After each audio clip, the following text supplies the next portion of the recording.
Hello, in this video I'm gonna show you how to change video recording resolution in camera app in Android 15 beta.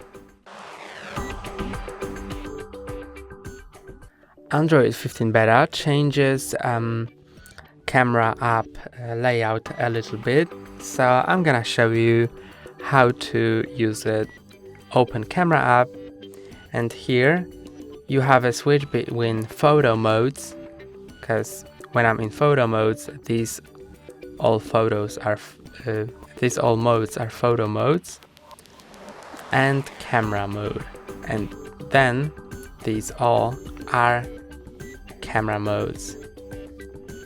And then when I go into video mode, then click on this settings icon, and you can change resolution by setting either full HD or ultra high resolution 4K. That's all for today. Don't forget to like and subscribe. See you next time.